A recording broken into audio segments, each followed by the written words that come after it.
Tell me a little bit about that day. We couldn't figure out why we were there. Do they have gold here? What do they have? You know, we couldn't figure out what we were there. And it's still people don't agree what the war was about.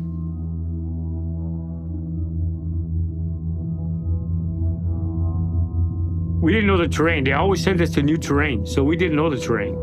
I didn't know the terrain.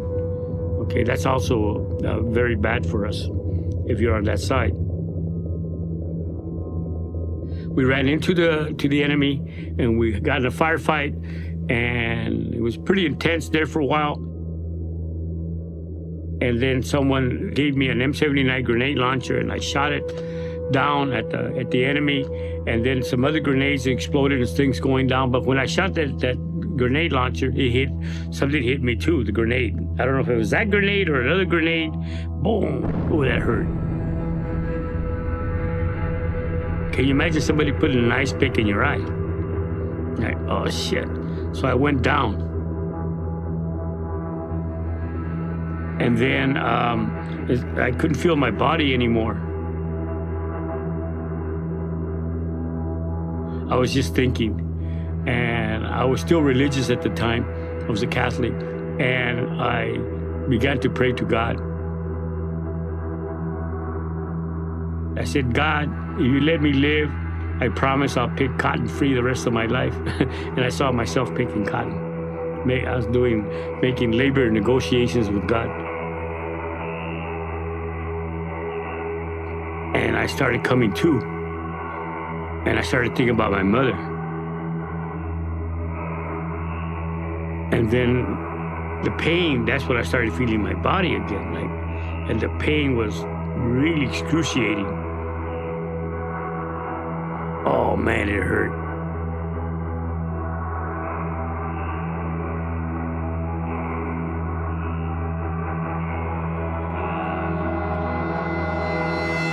As soon as I got back home, after a few months after I recovered from my malaria and my wounds and everything, the Border Patrol stops me out in the cotton fields. I said, wait a minute. You know? And they had guns. Too bad I didn't have a gun.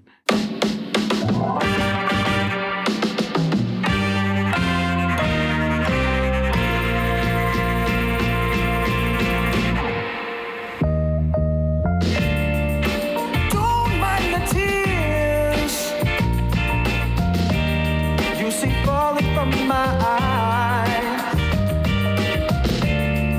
It must have been the years gonna caught me by surprise. And if my eyes seem red, oh baby, it's just smoke from the fire rising up. Since you've been gone, it's been awful cold. Had to burn the pages from the book of love. Hey, and I'm picking up the pieces of my heart, and I'm moving on with this weight upon my back. Yes, I'm picking up the pieces of my heart, but it hurts so bad.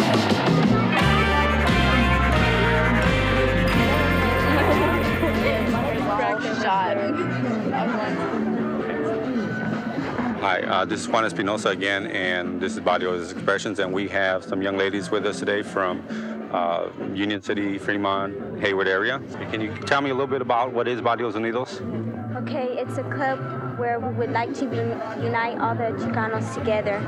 Okay, that sounds like a really good idea, especially with what's going on this weekend as far as a lot of tensions. This is what the system wants us to do, is to fight each other so we don't get ahead.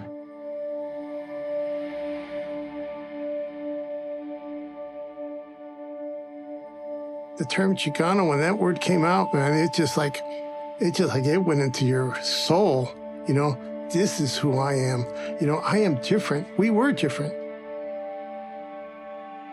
I don't care what we did, we were different. If we dressed, we did it differently.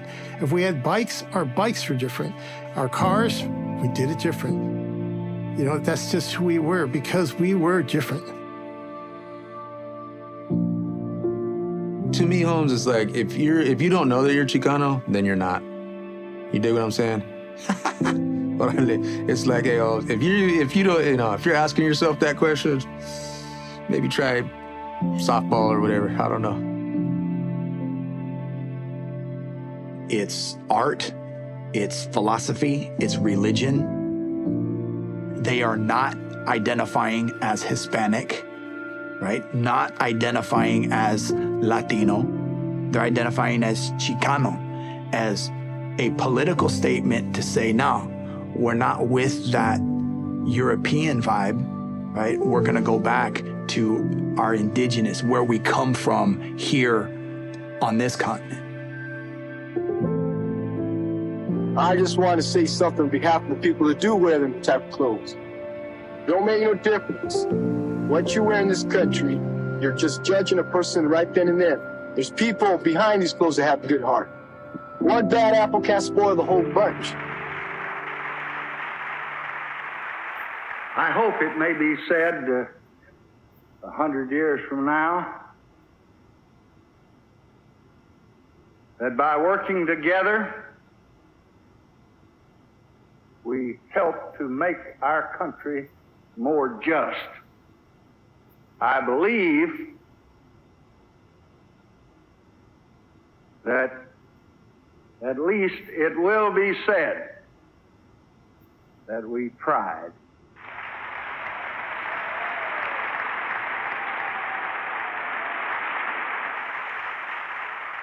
You know, at that time, being Mexican in this country, it was heavily looked down upon. And so what begins to happen is you have this isolated culture living in this country and feeling very like abandoned and very like shut out. It was just neighborhood kids. And they were so young and out there pretty much on their own. There wasn't that much work. Their parents worked 2, 3 jobs, you know what I'm saying? And they weren't able to really watch those kids. So there was a lot of kids in the street. And it's funny because I don't think it's a Mexican style thing. It was the Chicanos creating a third culture.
So how did you become involved in this organization? I joined the American Indian movement on my return from Vietnam because I realized quickly I became aware we're native people, we're indigenous to the land. The Chicanos are very different than the Italians or the Germans or any of those other Europeans in that as a group, we were here already in this territory. Mexicans are mostly indigenous people. They're not mostly European. You know, now it depends on what part. If you're closer to the northern part, you're more European. Because even some Germans and others, Irish and others have moved in there, you know. But Mexico is more indigenous in its genome makeup than it is anything else. Anytime we're trying to sort of understand Mexican-American history and culture, it's very complicated. The U.S.-Mexico War was the first war that the United States invaded another country. President Polk, who was the president at that time, one of his main goals was to get the land, right, that they wanted for westward expansion. He kept very detailed diaries every day of what he did, and in his journals and in his diary is the plan for initiating war with Mexico since they refused to negotiate and sell that land to them. When Polk sent in the military to that contested terrain, he knew full well that the Mexican army would see that as an attack, would cross over the Rio Grande and initiate, right, a battle with the military. Thousands of people were lynched and shot and murdered and put in prison. The U.S. was described as a go-ahead nation, sort of symbolized by like the American Railroad. It was all about moving forward, progress, right, sort of civilization. They didn't see Mexicans as having that capability to sort of build cities and towns right in the West.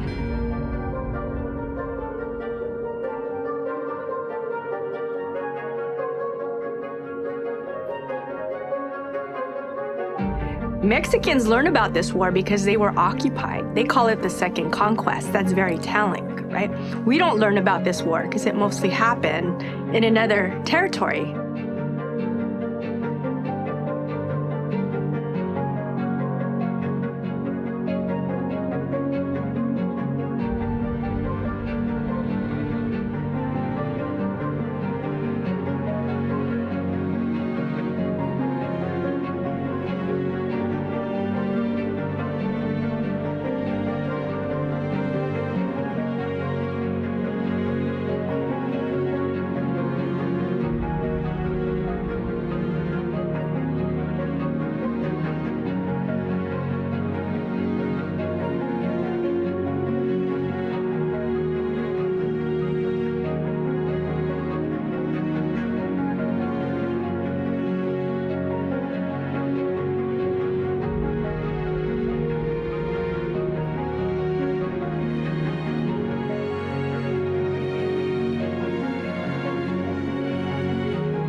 And so when that border is drawn, it divides, right, nations, it divides people. And overnight, people, where this was their territory, now they become foreigners in their native land. The Treaty of Guadalupe Hidalgo promised that former residents of Mexico who are now living in the American West would be afforded all and full and complete rights as American citizens. Well, that wasn't always honored. It promised respect for Mexicans, that their culture, their language, their religion, if they stayed in the United States.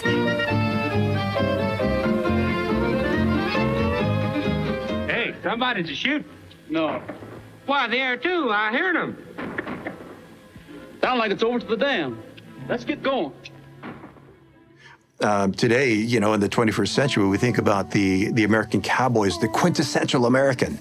But if you go back to the 19th century and you read newspapers of the period, they hated cowboys because for them, a cowboy was a thief on horseback. The newspapers and the media also are very important in portraying the Mexicans and the Chicanos as bandits and outlaws. So we have that to this day, too, with the media.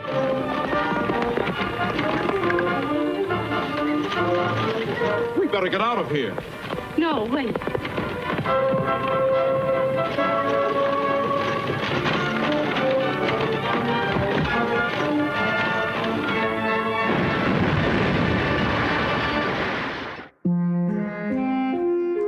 Things really began to change because of the revolution in Mexico, and there were a lot of refugees who fled the violence. In fact, there have been some studies about how violent the Mexican Revolution was, and it's considered to be among the most violent of revolutions that occur in world history. And so there were a lot of people, including my grandparents, who fled the violence, and they came to the United States, never intending to stay, but they just wanted to wait out the violence. My grandparents, both of them, fought in there, and they were actually enemies. And then my mom and dad got together, kind of brought together this two fighting factions. It was 1 million people killed and 1 million refugees when Mexico only had 15 million people. That's about the size of Guatemala right now. So it was very impactful. There's a lot of suffering, a lot of death. It wasn't as heavily populated or urban, you know, until maybe post the Mexican Revolution. Then it started to go bigger, 30s and 40s, more coming over. But those were the first barrios. Once the border patrol gets established, it becomes a little bit more policed, right? So it becomes more difficult. So Mexicans have to make a choice. If I cross over and work here, I might not be able to come back, right? So you actually see the development of Mexican-American communities in places like San Antonio and Tucson, in Los Angeles.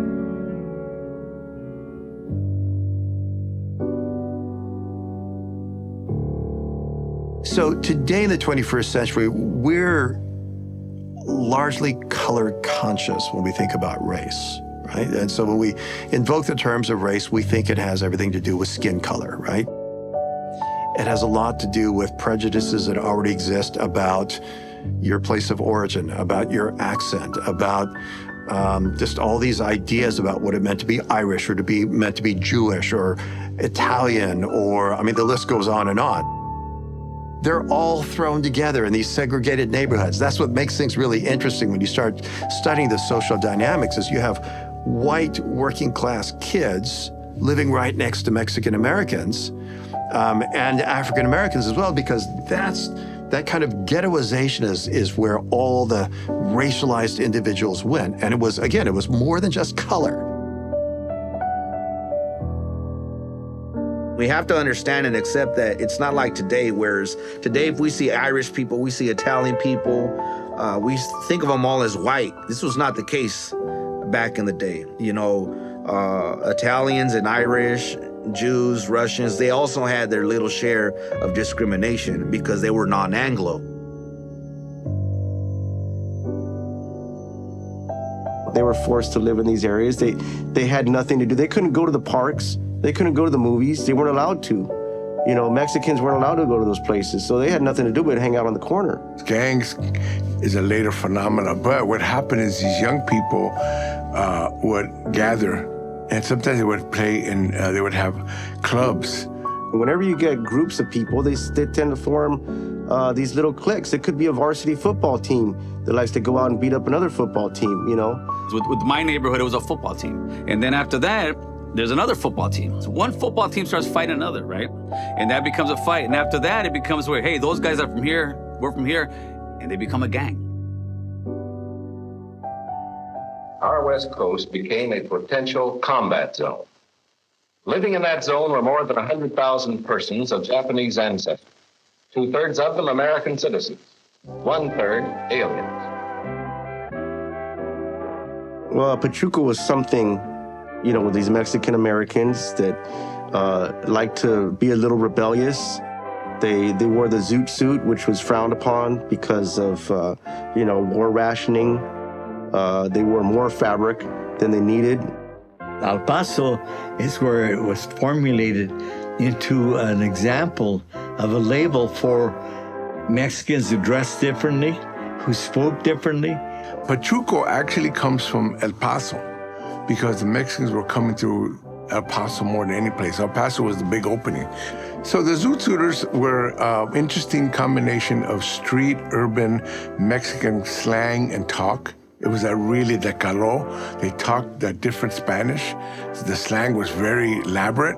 They took a lot of the boogie-woogie music thing, but they Mexicanized it, and I think that's an important part of it.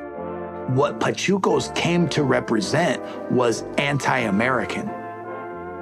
In a time, in a wartime climate where anything that was perceived as outside of the parameters of what was considered to be American was looked down upon and incriminated. I think with the zoot suit, you know, obviously when you sort of think about what did the zoot suit mean to sort of that Mexican-American generation, because, you know, wearing the zoot, you know, represented pride, right, sort of respect. They all came about through being up against a wall. Whatever oppression was going on, it's like, okay, I'm not gonna be like the norm. I'm gonna stand on my own and do my own thing. For the women, I believe there was even more rebelliousness or more anti-traditional. The people who originally came here from Mexico, you know, they were fighting for freedom, fighting for progress, and fighting for success on some level. And then, you know, generations go by and you have these younger generations of kids who are more modern thinking, and they're like, you know what, Charlie Holmes, like, I'm not gonna tone this down. Matter of fact, I'm gonna turn it way up. There were plenty Mexican-American Chicanos that were represented in World War II as soldiers. My great uncle was one of them. He's in his 90s now. You know, and he still is very patriotic, and a lot of the youth were, but there was definitely some in the barrios that did not want to go and fight. It's like other wars, you know, that we can think of. There was a lot of them that either joined or got drafted.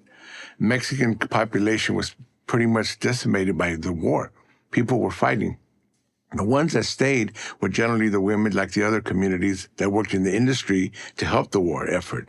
LA became the largest manufacturing center of the country during World War II because of the ships. The shipyards was close to the harbor. It had a lot of defense industries. Defense industry is big in California, and LA was the heart of it.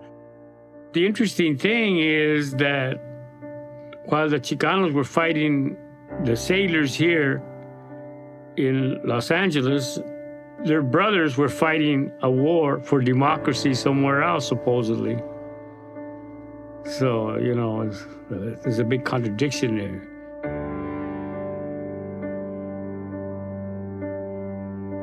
It's the biggest contradiction of World War II. While we are fighting oppression abroad, we are oppressing people domestically. During World War II, right, I think it's, again, it kind of reveals like we're all fighting, we're all the good guys, we're spreading democracy in Europe, but the reality is that we're still treated as less than here in the United States.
On the night that Jose Diaz was killed, there was a birthday celebration happening at a ranch in rural Los Angeles County.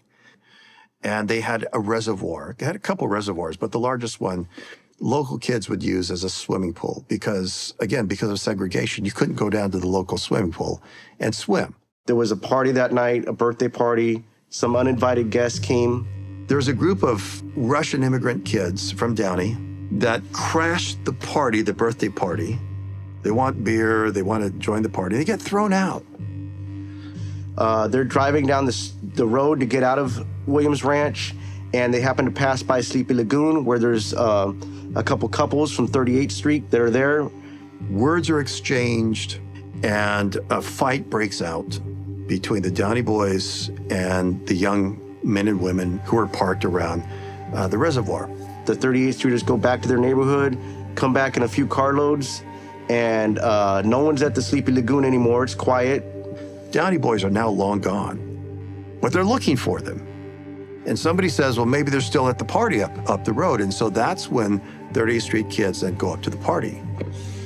And a fight broke out. And then the 38th Street kids left immediately. Someone said, the cops are coming, and they all hopped in their car and they took off. So the party goers at the ranch hands, they're picking up after the fight. They're trying to see who's hurt. This is when they find the body of Jose Diaz. So they had dragnets all throughout LA County, and they just ran kids through, fingerprinted them, took their pictures, and things like that. And eventually, they land on the 38th Street kids who happen to be at the place near the time that Jose Diaz was killed. The Zoot Suit riots happened about a year later around different parts of LA, and it spread to different parts of the country, in fact. Pachucos were rounded up, beaten down, had their clothes cut off of them, their hair cut, publicly humiliated, and then arrested. There's no weapon produced ever. There's no eyewitness produced ever. There was no confession that was ever produced. And a lot of it had to do with the media saying that these Mexican gangs were terrorizing neighborhoods. They were robbers, they were rapists, they were murderers. Criminals, they're thieves, they're immoral. And again, I remind you that studies have looked at arrest rates and all these kinds of things, and there is no demonstrable evidence that juvenile delinquency was actually a problem, but people were worried about it. Here you had kids, young people, that were freely engaging and enjoying their First Amendment right to freedom of expression. And they were beaten for it because they were perceived as an anti-American threat. The Zoot Suiters might have had a more communal understanding of the representation of their neighborhood. But when that evolved from Pachuco to Cholo, that all changed. And that became, that's when the gang culture really spawned, and it took on a whole new meaning. So if you put your neighborhood on you, you were gonna either live, die, or kill for that tattoo. It was Pachuco, but then it became eventually Cholo. It became a whole different way of doing things that nobody had done before.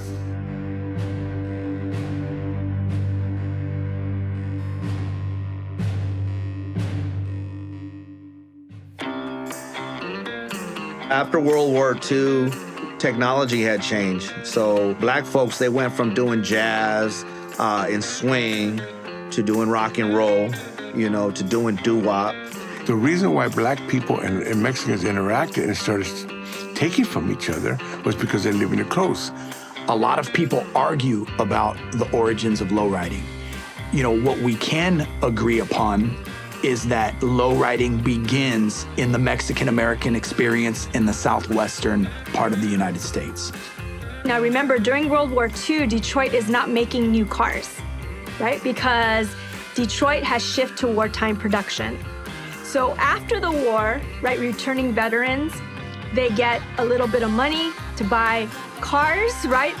Also, there's a turnover in secondhand cars because people after the war want new cars. So I think what's really interesting about lowriding is that you're sort of taking sort of these secondhand cars and turning it into something beautiful. Because older cars, nobody wanted them. Everybody wanted the new cars. So old cars, you could get an old car for like $300.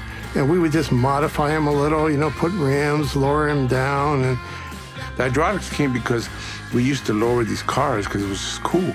And the law was you couldn't have a lowered car. So they would have it so that they would lift them up so they can be legal and then drop them down so they can be party. You know what I'm saying? There was a surplus of aircraft parts and the hydraulic lifts. So it just took the ingenuity and mechanical know-how to install those on a car in order to be able to raise up to a legal ride height. I think, the only, culture that is identified by our cars, where you see a car that's a 64 Impala with Virgen de Guadalupe airbrushed on it, or the pinstriping on the sides, and you go, that's Chicano culture on wheels. When you customize a car, the whole goal is for you to assert your individuality. You can have 10 64 Impalas lined up, and they're all going to be different.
What do you think of today?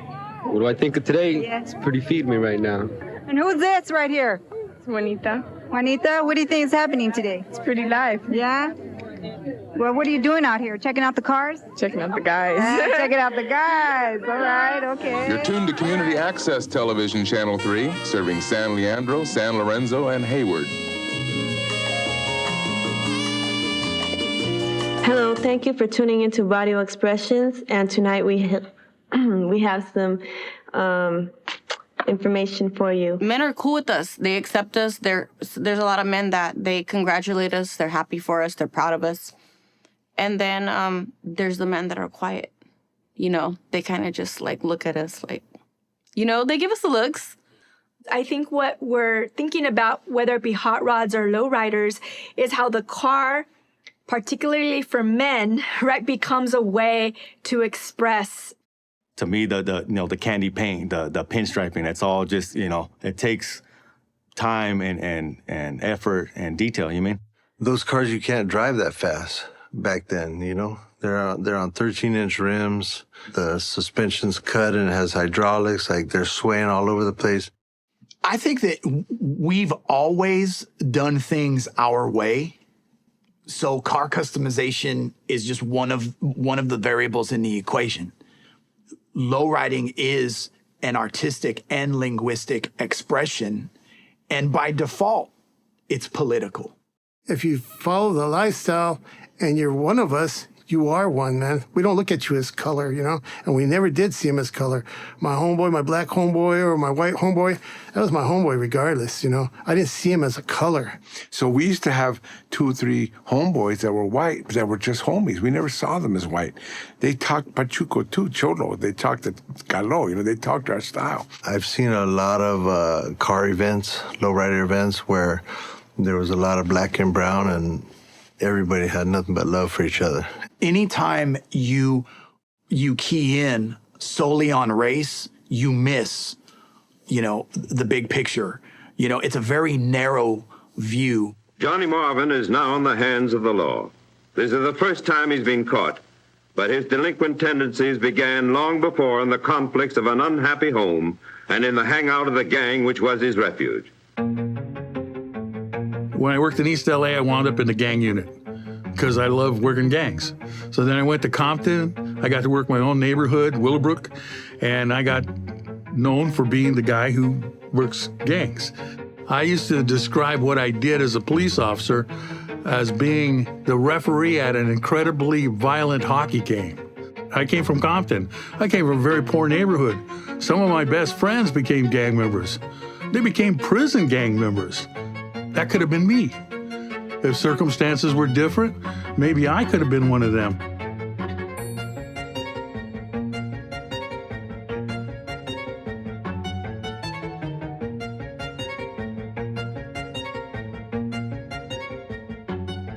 In 1966, after I graduated from high school, I went into the military, and the military put me through a battery of tests. It was the military who decided that I should be a military policeman. When I came out of Vietnam, I went to Fort Huachuca, Arizona. I was by then a sergeant, and they had a program where you could get out of the military early if you enlisted in the LAPD or LA County Sheriff's Department. My mother and father were anti-Pachuco. My father, he was in the military in the 40s, and all my uncles. So this idea that it was a rite of passage and all Latinos, you know, were involved in this, no.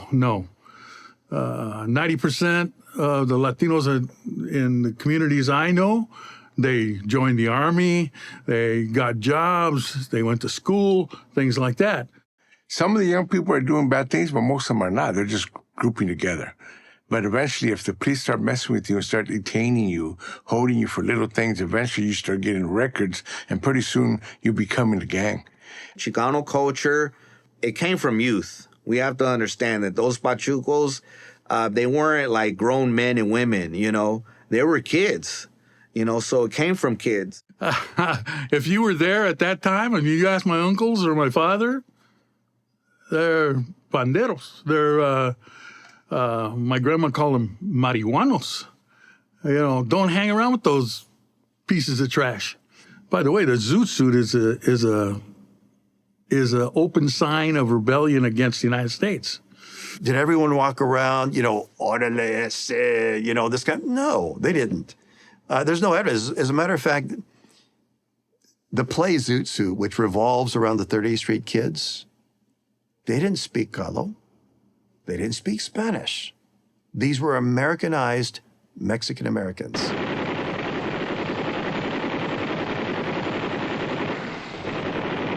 This is the 7.62 machine gun system, known in the Army as the XM6 kit. Good evening, my fellow Americans. I have asked for this television time tonight to report to you on our most difficult and urgent problem, the war in Vietnam. When I was there at Travis Air Base, I was there in the bed watching on August 29th, 1970, those riots going on in L.A. Well, you know, being a soldier, but my political thinking had changed. I said, oh, I know how to deal with those sheriffs.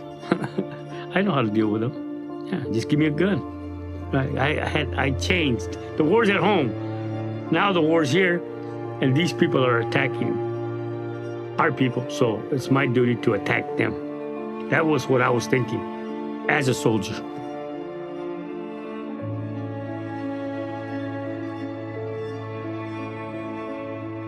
One of my friends in the Army, he grew up with me, he went to Ralph J. Bunch Junior High School with me and all that. He's a lifer in the military, and then one day he came home on leave, and I went to go pick him up at the airport.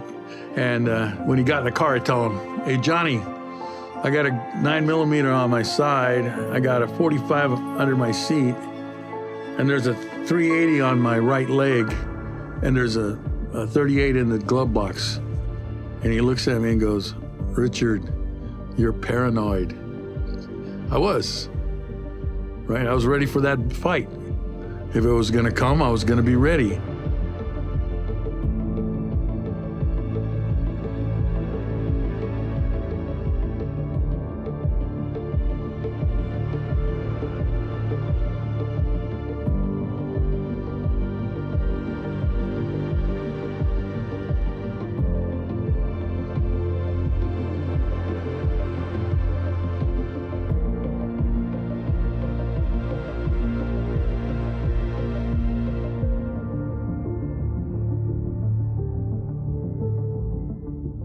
Our communities were especially impacted.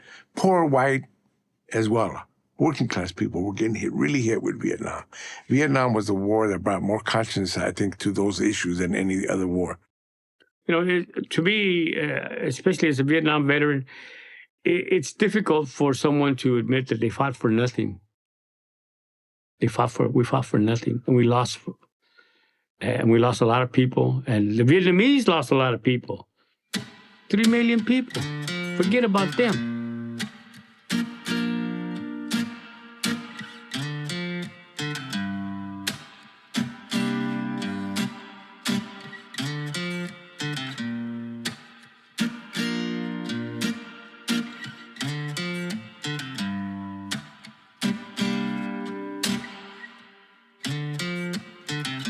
I don't recognize these streets. Streets I used to call my own. Feel the days are getting longer as the anger grows and grows. And I'm tired. I'm just so damn tired. You hear the people in the streets. We're all out. The anti-war Chicano movement became a catalyst for other, or a rallying point for other causes, such as the Black Civil Rights Movement, the anti-war movement, the hippies and all of that, you know, the counterculture movement. What I disliked was the agitators who would come into the community and agitate the locals. And when the time came when confrontation would occur, guess where they were? They were somewhere else. And you know what? They usually weren't from our neighborhood, right? They were some rich kid in college, you know, a privileged guy who was coming down to the neighborhood to create a problem and then leave. Some of these guys were backed by Red China and Russia.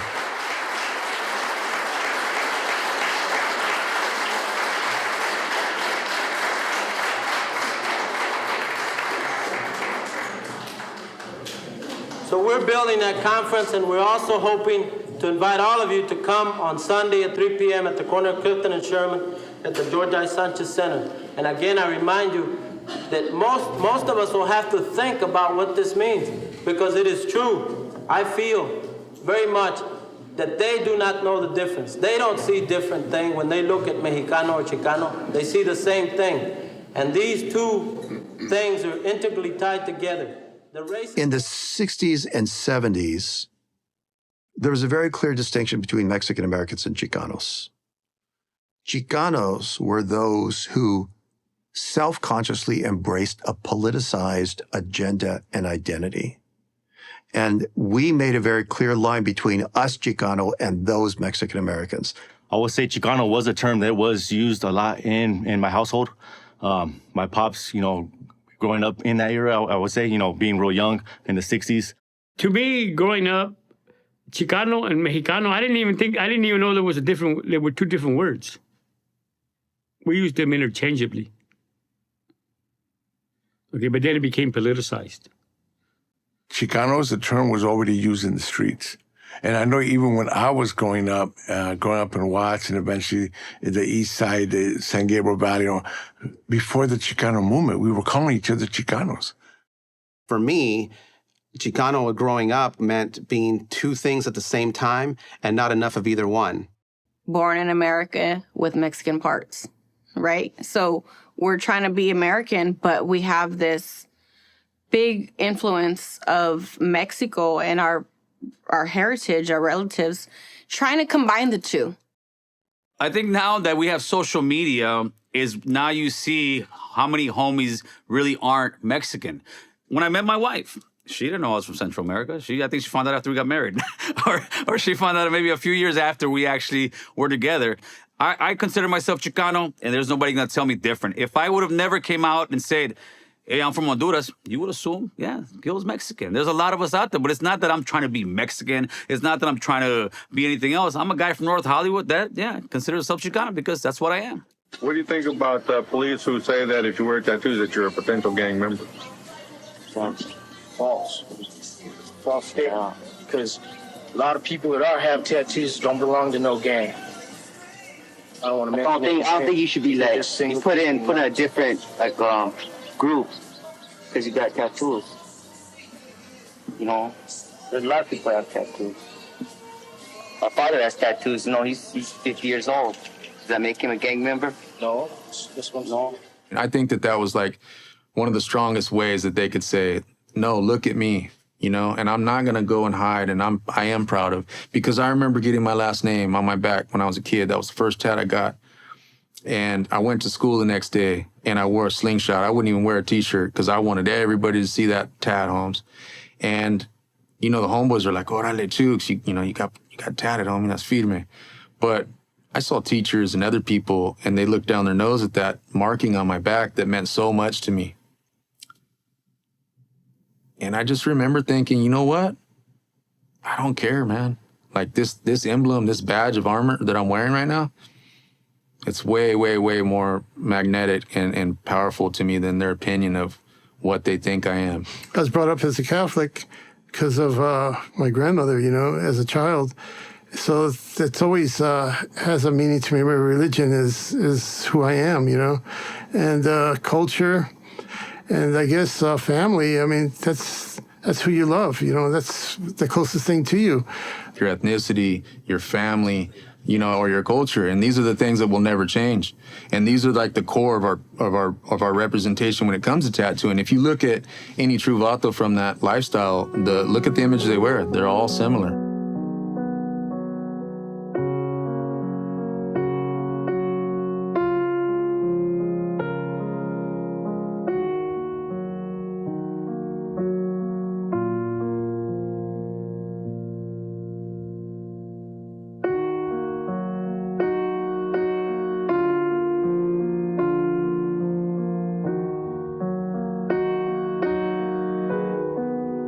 I think that going back to the 70s and certainly the presence of Good Time Charlie's tattoo shop on Whittier Boulevard, that Chicano-style black and gray tattooing moves to the shop where historically it was a prison experience.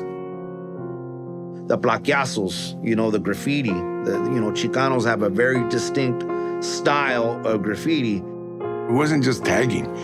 The Chicanos were creating these really large, elaborate pieces. A lot of it came from the YAs. The YA system, this is where Freddie Negretti and all these people come in, is because they started in there, and I know the people that were in there with him, and they would do it for the guys wouldn't, start any fights or violence, it would let them, okay, you guys could tattoo each other or whatever, just stay out of trouble, So they would start practicing it on each other, and those patterns start turning into collages and stuff,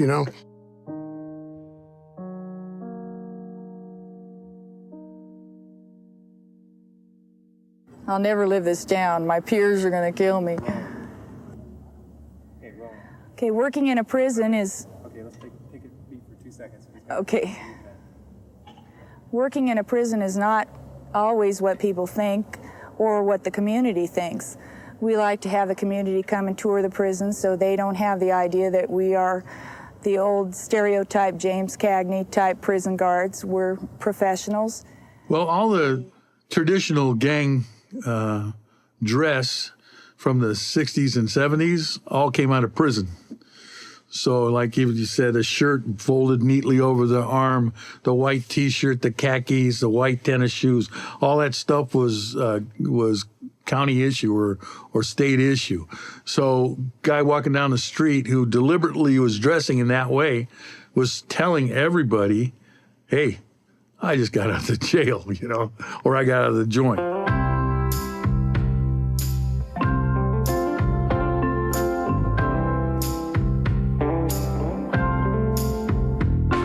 It was completely different. And there was a big awe. It was like, I don't even know how to describe it. And I just knew when I was in kindergarten, when I was in first grade, all I wanted to do was be a cholo, you know what I mean? The cholo style became very khaki, iron, certain shoes that can allow you to run but also be cool. The baggy pants, the Nike Cortez, dark lipstick, the Sharpie eyebrows. Pants were perfectly creased and you couldn't have a wrinkle on your shirt. You couldn't have a hole in your jeans. You couldn't have a scuff on your shoes. White tees eventually became the thing that Chicanos made big. The wool caps and then Pendletons, and then keep them buttoned too because it actually flared out a certain way if you had 2 buttons up here. They started stylizing everything just like the Pachucos did. They were still wearing their pants like they did with the zoot suits, except they were replaced more so by clothing that reflected their social conditions. So I would say 3 different things. 1 is the military, 2 is labor, and then 3 is the pinta.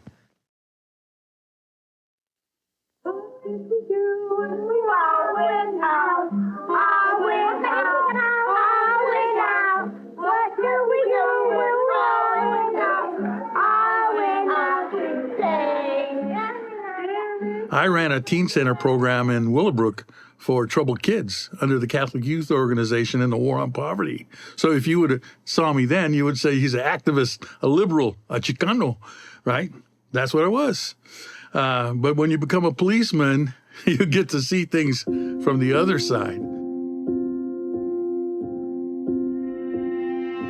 I got committed in 91 for shooting at some cops and you shooting at, so obviously I didn't like the cops for a certain point in my life, right? When you become a gang member, a lot of people believe that off the bat, they're just killers and, they're cold-blooded individuals, and that can be the farthest thing from the truth. It has a lot to do with prison. Prison has had a huge influence over us in a negative way. It's made us believe that that's where we want to go. I think we're the only culture that strives to go to prison. African Americans don't do it. Irish never did it. The Italians never did it. No other race has ever said, I want to go to the joint. Us, as kids, even now, I want to go to the joint because we glamorize the hell out of it.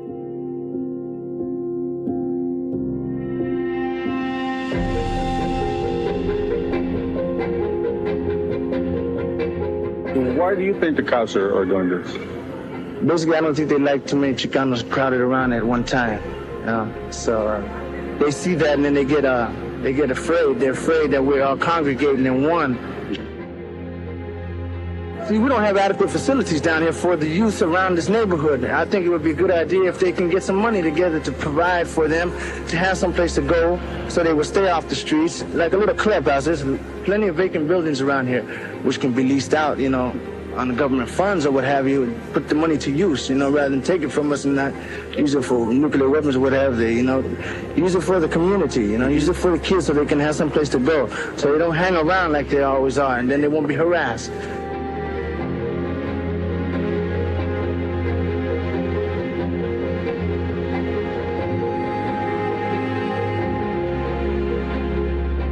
They don't have no right talking about the way you dress. You know, the police think that La Raza is a big gang. You know, we just come to have fun, meet new people, and everything like that. You know, we ain't a gang. We just people like to have fun.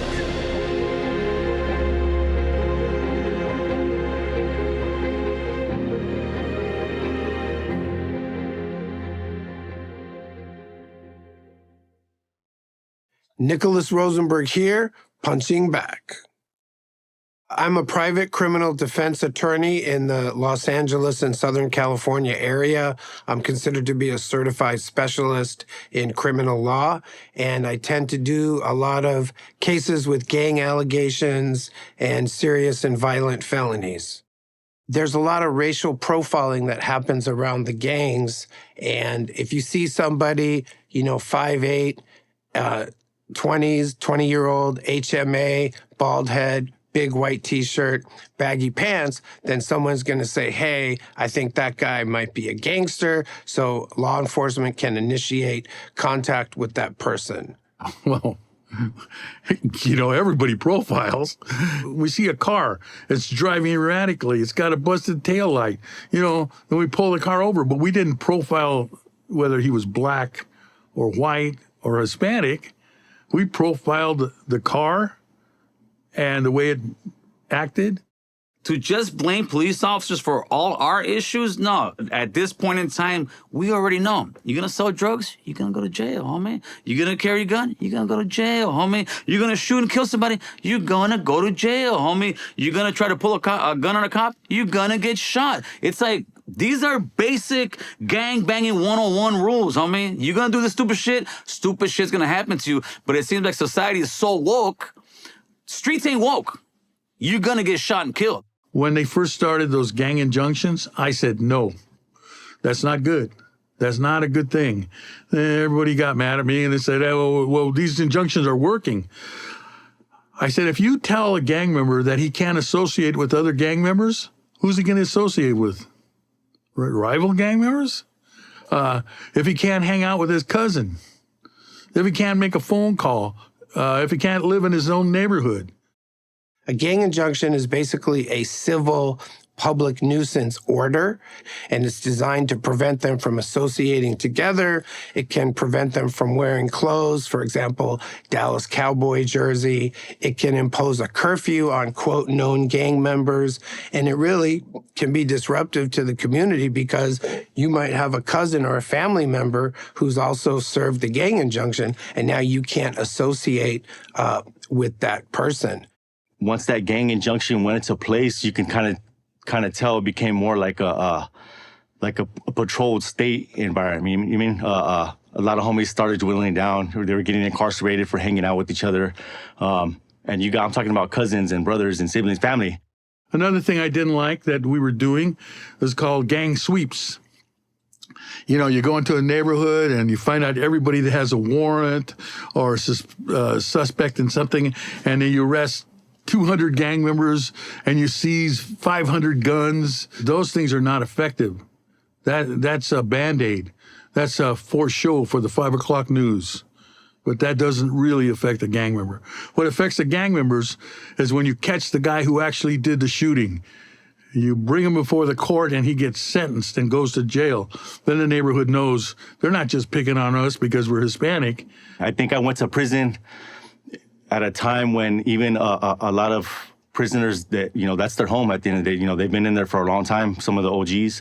And I think I went to prison during a time when a lot of Chicanos inside prison were becoming political conscious, or at least it was being broadcasted to the public that we're no longer just going to sit back and accept what the state called rehabilitation, because there is no rehabilitation in there. If anybody's giving us rehabilitation, it's going to be ourselves. When it came to getting released and I would go to court, I would tell the judge I didn't want to go home. I wanted to stay in there. And, and they were looking at me like, this guy wants to stay here? I go, I actually did. Because they were those were like my brothers there now.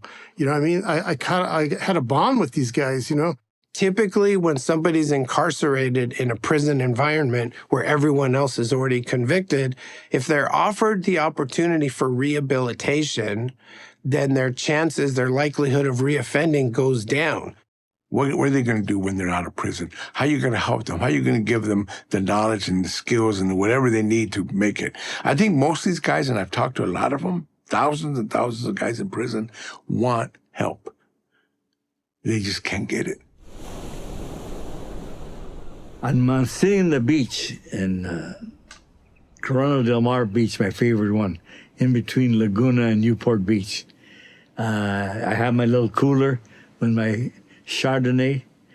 I have my New York Review of Books to read. And I saw these 3 or 4 white dudes that looked like teachers or coaches. And they come down to the beach from there's a little hill you have to walk down. They come down to the beach with about 40 or 50 kids in shorts.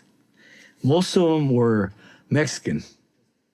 And I found out they were part of a juvenile group. These guys were kept in the house separate from the jail, and we're training them and teaching them. And I started crying. I started crying because I said, that's all our kids need, man. Just get them. If they want to act bad, come on. We'll get you in an organization. We'll supervise you. We'll feed you. Act bad that way. Learn ways of acting that you're not going to kill yourself with drugs or alcohol or kill somebody else, some innocent person. Sometimes I think as Chicanos, I think what destroyed a lot of us is sometimes when you have too much pride destroys and you start killing each other. Too much pride is bad.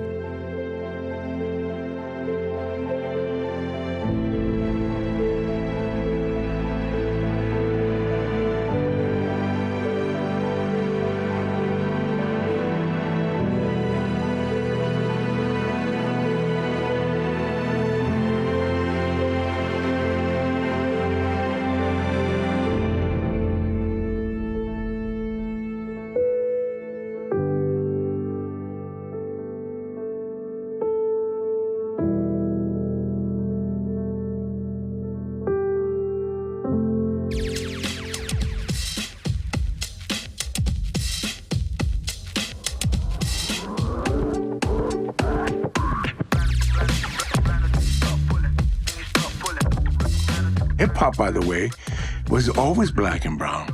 It was the Puerto Ricans that helped create hip-hop, all 5 aspects of it, and then the Mexicans right away got into it. We started getting wind of punk rock and hip-hop, and at that time, the skateboarding, breakdancing, that whole scene was real big. I remember in the late 70s and early 80s when Mexicans were already doing breakdancing before anybody saw it.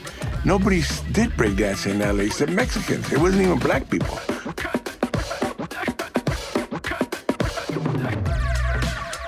One of my earliest memories as a person, not even as a lowrider, but one of my earliest childhood memories was seeing the Gypsy Rose come across the screen on TV in the opening Chico and the Man credits. Chico, don't be discouraged. The man. When it came on, Chico and the Man, we're on TV. It was like that car was representing us, all of us. When I seen that thing, it was like you got goosebumps. Like, man, we're on TV, And I think that's what makes that car so famous, is because it was the first car to break that barrier. At that point, I realized that lowriding was much bigger than what I knew it to be on the street or in the park. Lowrider magazine was such an important sort of product that really visualize lowrider culture around the world, right? And it played a very big role in sort of the marketing and dissemination of lowrider culture.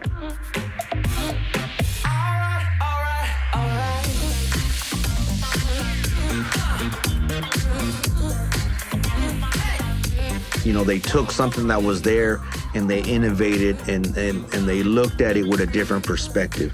And so Sonny Madrid had started Lowrider magazine. He's originally from San Juan, but I think it's also important to know that he was also an activist. So he was heavily involved with the Chicano movement. When it started, you know, in 1977, it was a magazine by Sonny Madrid, and Larry Gonzalez. It was a magazine for Chicanos by Chicanos, and it was for the Chicano community. And that just created a big old explosion, because this is the first time you could open a book, a magazine, you could see our people as we are in our neighborhoods and communities, you know?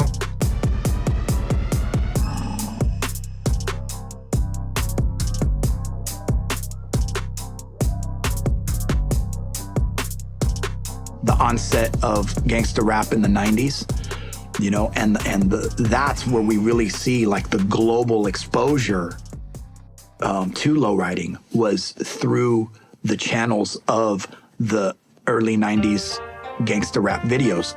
You see it in hip hop, right? I see it with lowriding Chicano culture, where like, because of globalization and because of the internet, people are learning about our culture through the screen.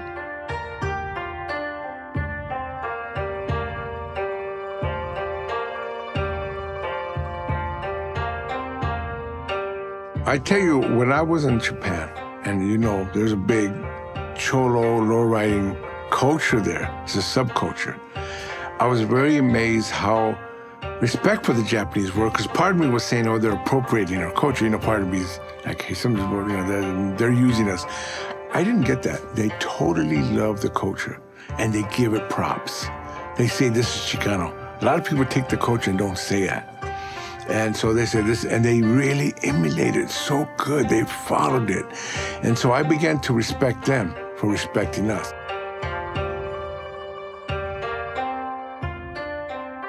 Yeah, like Japan does everything incredible.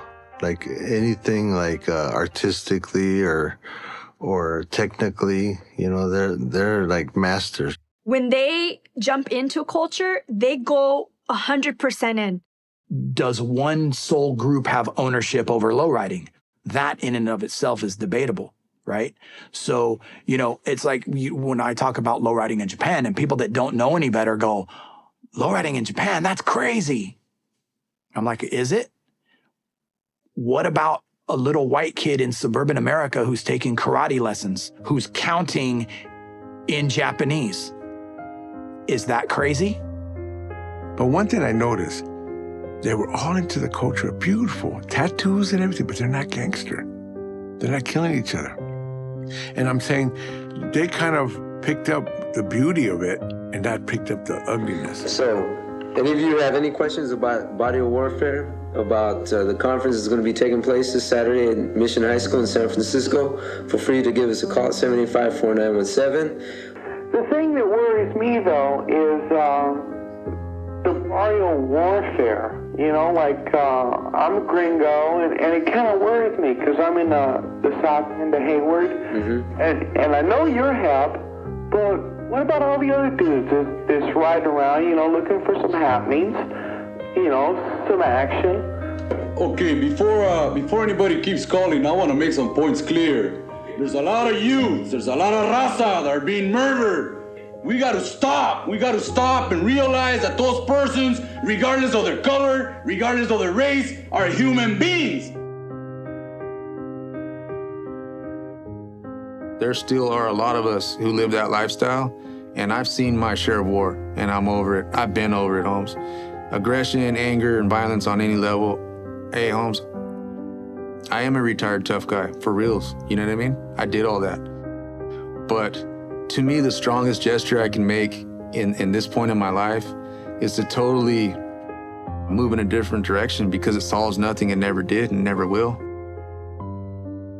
Unless you want to change, you're never going to change. It all comes from you, man. You got to want to change, you know. Once you change yourself, things will change with you, man.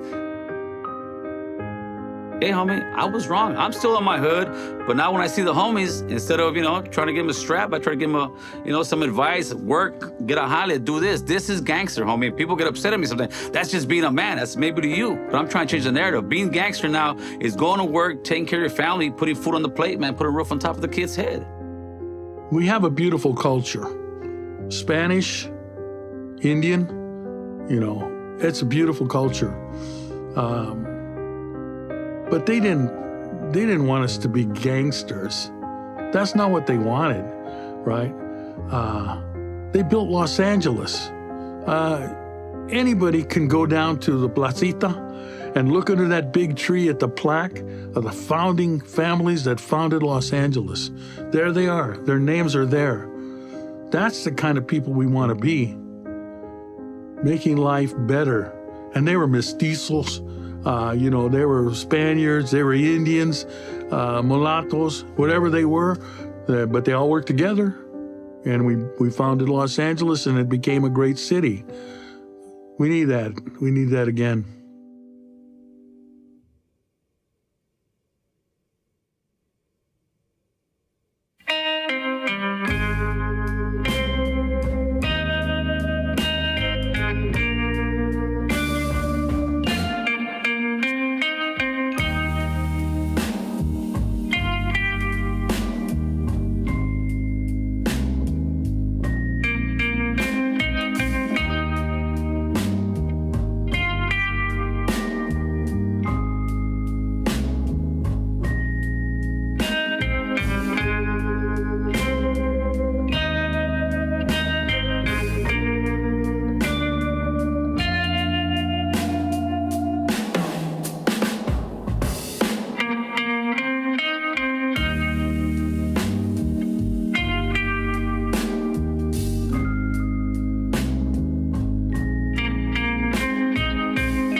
Howard Zinn said you can't be neutral on a moving train. And I think that that's also true for lowriding. It's one of those things that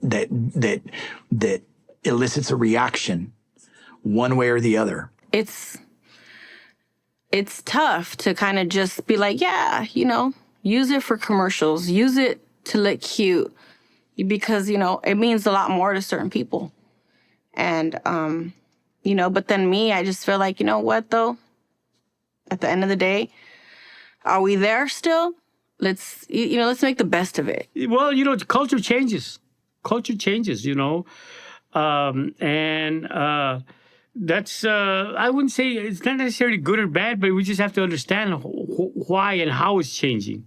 I think that I've substituted that hatred and the diversity and the segregation for a true love for our people. And I just see it for what it is, the cultural and how strong and how amazing, you know, our thing really is. And so to see it tainted or harmed by anything, you know, to me, it don't sit right with me. This place has given me the opportunity to raise my family, to be a successful person, from being a gangbanger, from doing 6 years in YA, all that stuff, and I'm still here, and I'm winning. Why? Because America gives me that opportunity.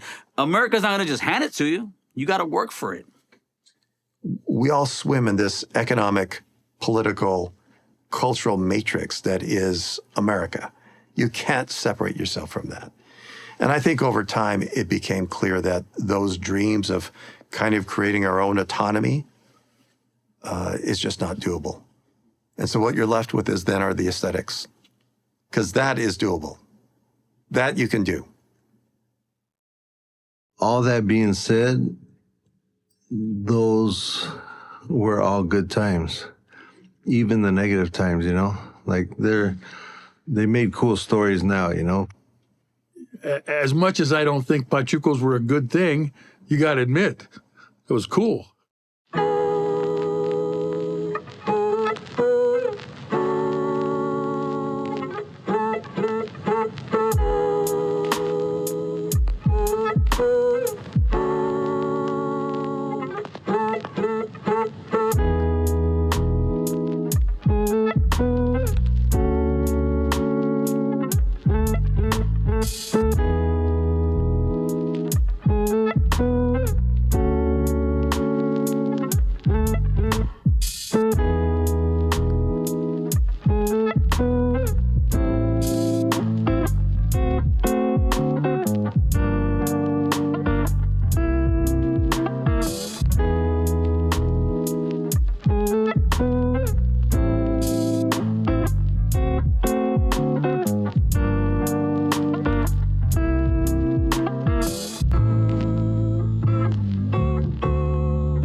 Thank